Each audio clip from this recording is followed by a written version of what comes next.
बस को पकड़ना है तो बस स्टैंड जाना पड़ेगा, ट्रेन को पकड़ना है तो रेलवे स्टेशन बोलो बोलो जाना पड़ेगा, फ्लाइट पकड़ना है तो एयरपोर्ट जाना पड़ेगा, जहाज पकड़ना है तो समुद्र के तट पर जाना पड़ेगा, और भोले बाबा को अगर पकड़ना है तो कुबेरेश्वर धाम आना पड़ेगा।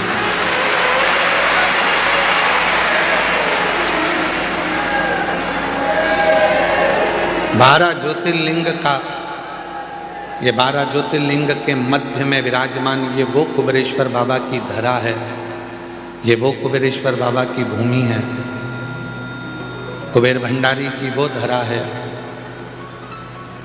जहाँ पर आने के बाद में 12 ज्योतिर्लिंग में आप भगवान शिव को जो जल चढ़ाते हो, भगवान शिव का जो दर्शन करते हो, उसका पुण्य फल ये कुबेरेश्वर बाबा की धरा पर नमन कर कर आपको प्राप्त हो जाता है। आपको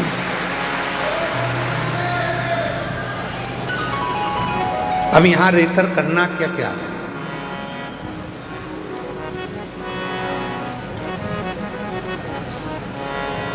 शादी का सीजन चल रहा है, तुम सबके घर पे कम से कम 5-5, 6-6 पत्रिका पड़ी होगी शादी की। किसी किसी के यहाँ तो 8-8, 10-10 पत्रिका पड़ी होगी शादी की। अरे बोलो तो सही है कि गलत है? और कभी कभी ऐसा होता है कि एक ही तारीख में 6-6, 7-7 पत्रिका पड़ी रहती है शादी की। बोलो री जी हाँ, सही है कि गलत है? अब तुम क्या करते हो? पत्रिका देखोगे किसके यहाँ की है, किसके यहाँ की है, किसके यहाँ की है, और पत्रिका देखने के बाद तुम्हारा जिससे ज्यादा प्रेम होगा तुम उसी के घर की शादी में जाओ। भले 10 पत्रिका पड़ी हो, 8 पत्रिका पड़ी हो, 5 पत्रिका पड़ी हो, 10-12 पत्रिका पड़ी हो, पर जिससे ज़्यादा प्रेम होता है व्यक्ति उसी के घर की शादी में जाता है। उसी तरह कुबेरेश्वर बाबा की धरा पर रुद्राक्ष महोत्सव में वही आता है जिसका मेरे बाबा से प्रेम होता है।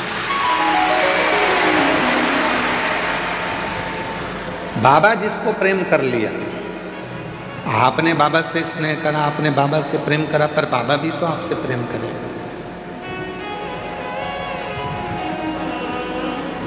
बाबा भी तो आपसे स्नेह करे।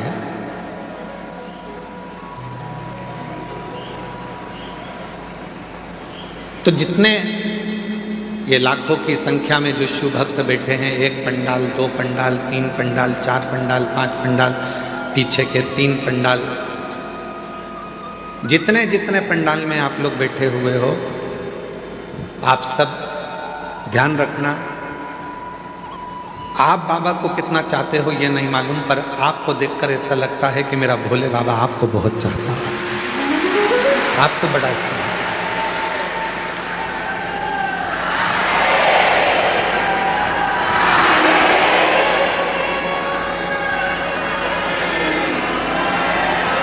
और शंभु शरणे पड़ी मांगू घड़ी रे दुख कारो दया करीन दर्शन तो शंभु शरणे पड़ी मांगू घड़ी दुख कारो दया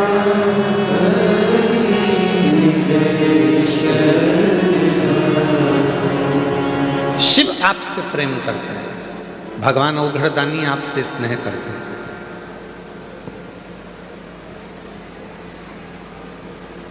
दक्ष प्रजापति के घर में 60 कन्याओं का जन्म हो चुका था।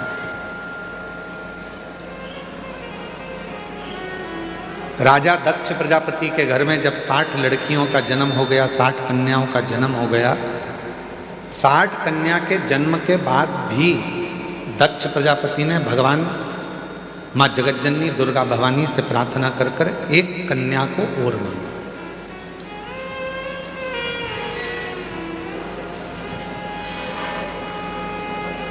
एक कन्या और मांगा।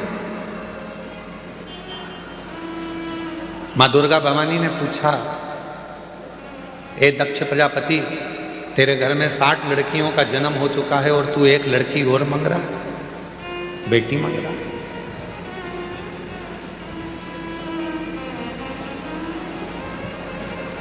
अभी हम कल डबरा की कथा पूरी करके फिर हम छतरपुर के बागेश्वर धाम गए थे। वहाँ पर भाई श्री रमेश भाई जी ओझा जी ने, पूज्य भाई श्री ने एक बड़ी सुंदर बात कही। पूज्य भाई श्री ने कहा, जैसे अपन कहीं दान देते हैं और दान देने के बाद रसीद लेते हैं, कहीं डोनेशन दिया तो डोनेशन के बाद हम जो रसीद लेते हैं उस रसीद को देखकर हम बड़े खुश होते हैं कि हमने दान किया, हमने पुण्य किया। तो पूज्य भाई श्री कह रहे थे, पूज्य भाई श्री रमेश भाई जी ओझा जी अपनी वाणी में कह रहे थे कि जैसे दान करने के बाद रसीद मिलती है और उस रसीद को देखकर अपन खुश होते हैं, यदि परमात्मा की कोई रसीद देखना हो तुमको तो घर में जितनी बेटियां हैं उनका मुख देख लीजिए, वो परमात्मा के पुण्य की रसीद है।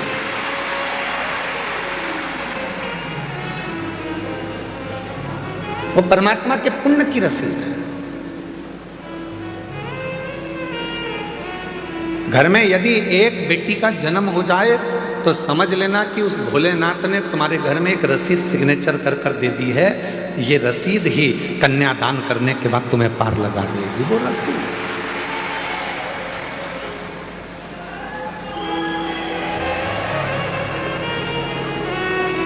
दक्ष प्रजापति के घर में 60 कन्याओं का जन्म हो गया, एक कन्या और माँ जगतजननी दुर्गा भवानी से मांग रहे और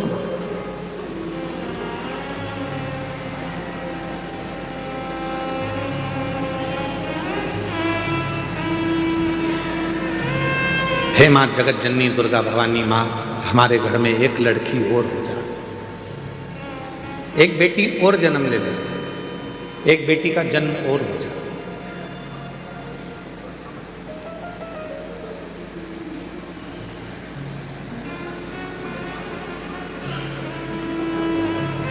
देवी जी ने पूछा, जगतजननी दुर्गा भवानी ने पूछा कि तुम्हारे घर में इतनी लड़कियां हैं,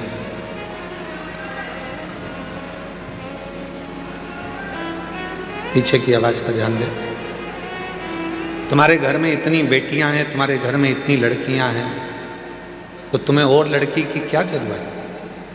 तो दक्ष प्रजापति ने माँ जगतजननी दुर्गा भवानी से कहा, माँ एक कन्यादान करने पर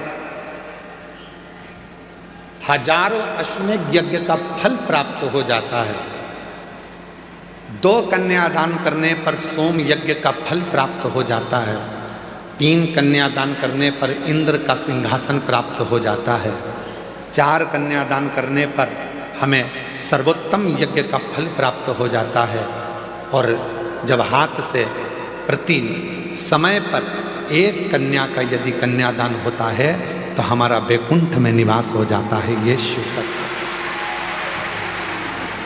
ये शिव तत्व।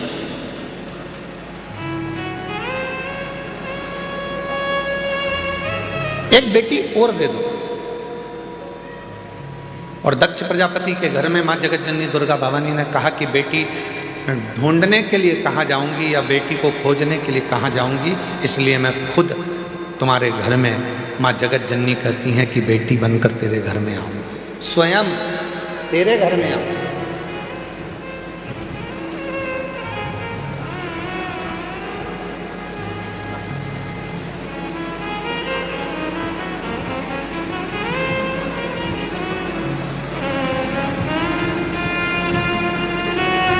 लोग कहते हैं बेटी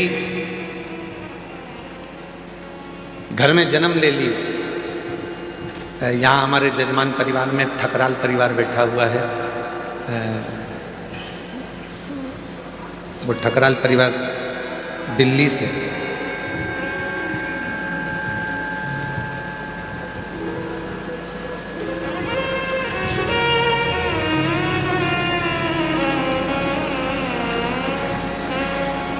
इस बेटी से एक हिम्मत लेना चाहिए। कहाँ बेटी है बेटा? ये बेटी है। इस बेटी से एक हिम्मत लो। एक कथा का यजमान पद ग्रहण करने के बाद में जब यहाँ से जाती है तो बाबा से कहकर जाती है कि दूसरे फिर जजमान बनने के लिए तुझे व्यवस्था करना है, और ऐसी व्यवस्था करना है कि मैं अपने माँ बाप को कुबेरेश्वर धाम पर आकर यजमान पद ग्रहण करा। नौकरी कर। कल एक डबरा के अधिकारी जी ने प्रश्न किया डबरा में, पूर्व गृह मंत्री श्री नरोत्तम मिश्रा जी के यहाँ कथा चल रही थी, तो वहाँ एक अधिकारी ने, वहाँ के अच्छे अधिकारी ने एक प्रश्न किया कि गुरुजी कथा बहुत होती हैं, पर आप जब शिवपुराण की कथा करते हैं तो ये आपकी कथा में बहुत सारी माताएं आती हैं, इसका कारण क्या है?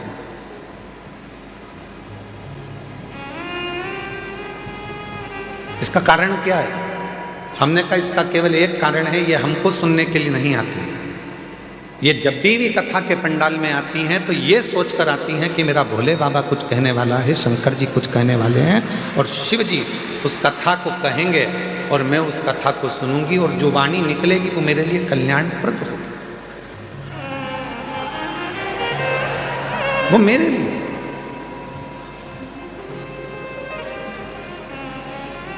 एक लड़की की सर्विस नहीं लग रही थी,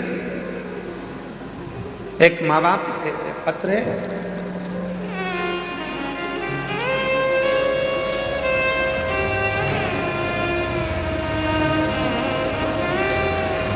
मेरा नाम शंकर महादेव, बावट इकर, मोबाइल नंबर ये है, मलकापुर जिला बुल्ढाना महाराष्ट्र से आए। कहीं बैठे हों तो हाथ हिला सकते हैं। आप ही हैं बाबा जी? मैं आपको नमन करता हूँ। ये वो पिता है, बेटी ने हिम्मत हार दी थी कि पापा मेरी कहीं जॉब नहीं लग रही है, मैं इतनी पढ़ गई फिर भी मेरी सर्विस नहीं लग रही है, कोई मुझे गवर्नमेंट जॉब नहीं मिल रही है। पिता ने अपनी बेटी से कहा कि वो सीहोर वाला बाबा कहता है कि मेहनत को 4 गुना कर, रात दिन एक कर दे, फिर एग्जाम दे। और बाप ने संकल्प लिया था कि मेरी बेटी की जैसी नौकरी लग जाएगी, जहां भी शिवपुराण की कथा होगी पैदल जाऊंगा।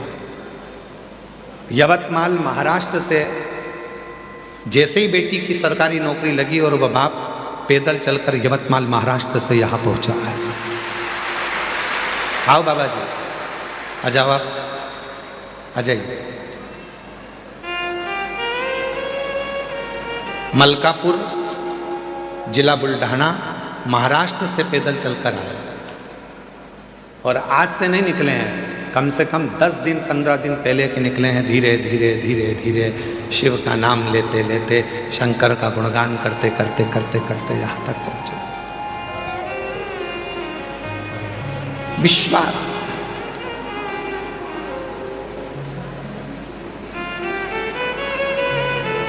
किसको सुनने के लिए आए हो आप? सीहोर वाले बाबा को तो टीवी पर भी सुन लेते हो, सीहोर वाले महाराज को तो, और सीहोर वाला महाराज तो आपसे मिलता तक नहीं है।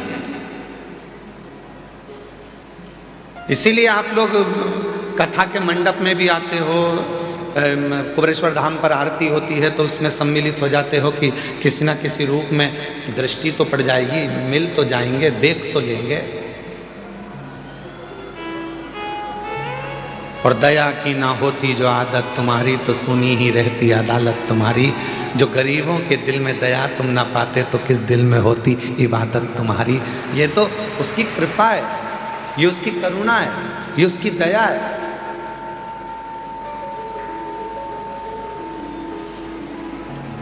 ये शिव की उदारता है। एक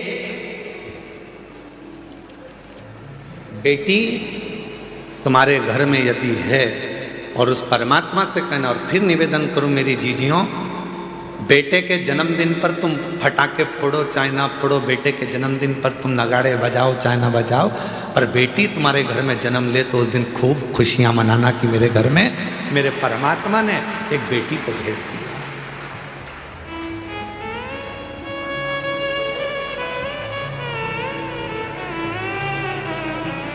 आज की बेटियां कोई साधारण नहीं है।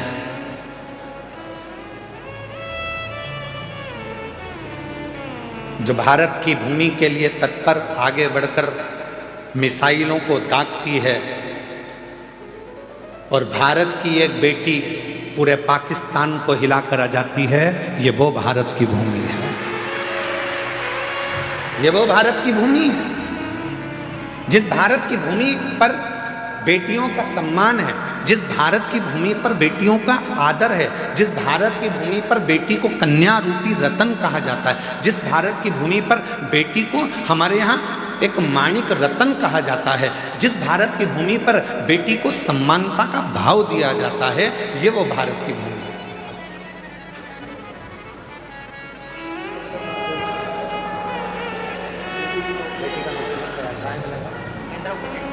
दया की न होती जो आदत तुम्हारी।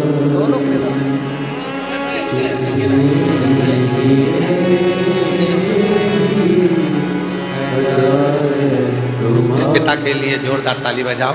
बेटी का जॉब लगा तो यवतमाल महाराष्ट्र से पैदल चलता चलते कुबेरेश्वर धाम।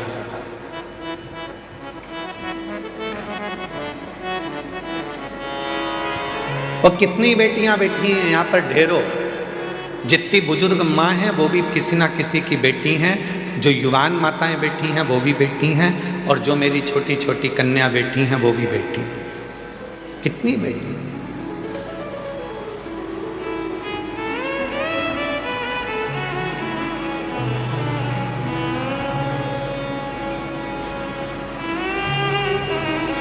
अभी भोपाल में एक सम्मेलन था, उस सम्मेलन में हम गए थे, तो उसमें हमसे पूछा गया कि आप राष्ट्र को अगर उज्जवल देखना चाहते हैं तो क्या देखना चाहते हैं?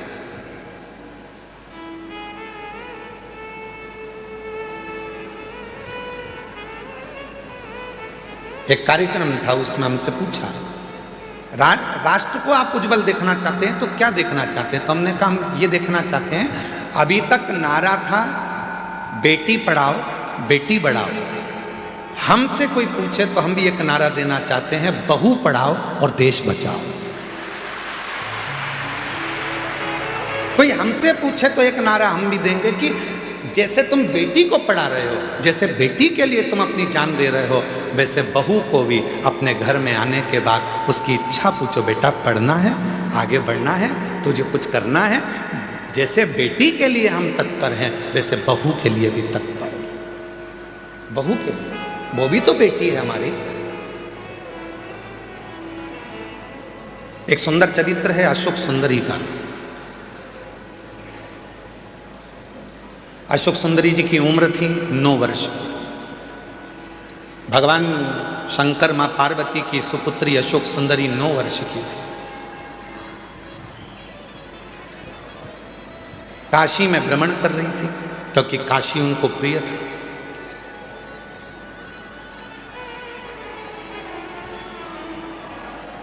अशोक सुंदरी जी को काशी बड़ा प्रिय था।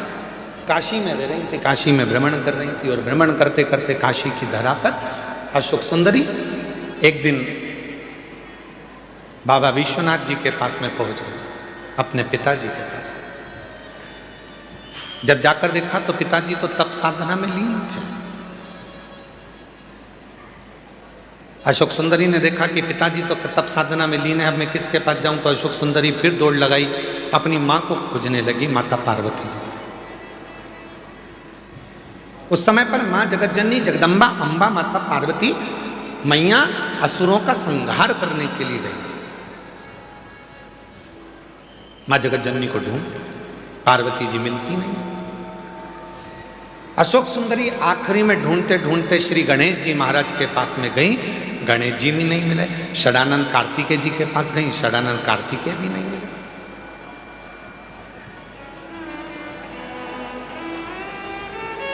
बहुत ढूंढा अशोक सुंदरी जी ने, ना पिताजी मिल रहे हैं, ना माँ मिल रही है, ना गणेश जी मिल रहे हैं, ना कार्तिकेय जी मिल रहे हैं। आखिरी में अशोक सुंदरी एक स्थान पर एक वृक्ष के नीचे बैठ गई, मौन होकर। और जो बात हमने आपसे पहले भी कही, आज फिर कहते हैं, जब तुम्हारे मन में अशांति उत्पन्न हो, जब तुम्हारे मन के अंदर बहुत ज़्यादा टेंशन हो, अशांति हो, चिंता हो, डिप्रेशन हो, कहीं मत जाओ, एक किसी वृक्ष के नीचे कुछ देर के लिए। ये प्रकृति ने जो हमको वृक्ष दिए हैं, ये हमारे डिप्रेशन को, हमारी अशांति को शांत करने के लिए दिए। किसी वृक्ष के नीचे 10 मिनट के लिए मौन होकर बैठ जाओ और बाबा के ओम नाथ का स्मरण करिए। ओम नाथ का स्मरण।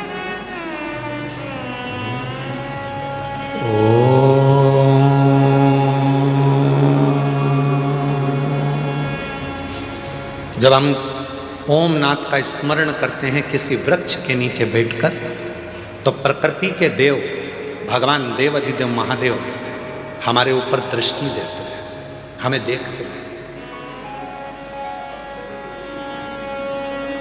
शिव महापुराण की कथा में लिखा है, गर्ग संहिता में लिखा है, पद्म पुराण में लिखा है, नर्मदा पुराण में लिखा है, स्कंद पुराण के रेवा खंड में लिखा है, जो पुण्य नदी के तट पर भजन करने में मिलता है, जो पुण्य तीर्थ में जाकर भजन करने में मिलता है, जो पुण्य घर से बाहर निकलकर भजन करने में मिलता है, वो पुण्य एक वृक्ष के नीचे बैठकर ओम का नाद करने से तुरंत प्राप्त हो जाएगा।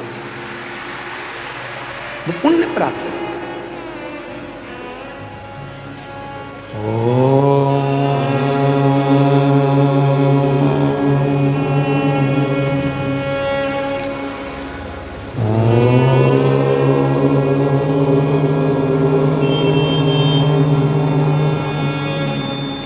एक नाद शिव से मिलने का। आप भी एक बार उच्चारण करिए, अपने नेत्र को धीरे धीरे बंद कर कर, पीठ को एकदम सीधा कर कर,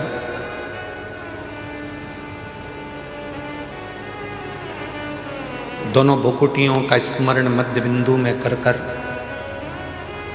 इस ओम को लंबी गूंज के साथ अपने मुख से उच्चारण कर रहे हैं।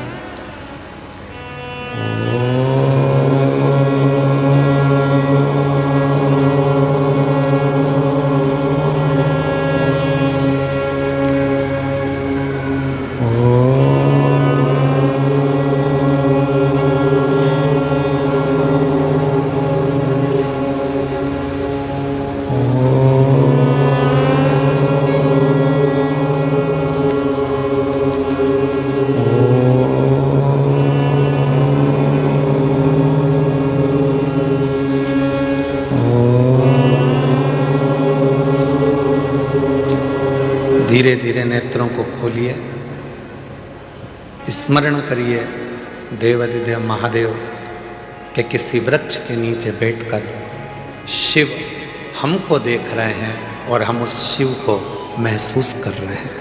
ऐसा लग रहा है कि हमारे पास में हमारा देवाधिदेव महादेव कुबेर भंडारी स्वयं आकर खड़ा हुआ है। वो नाद है, वो अशोक सुंदरी ने ओम का उच्चारण करा, अशोक सुंदरी ने नाद किया ओम का।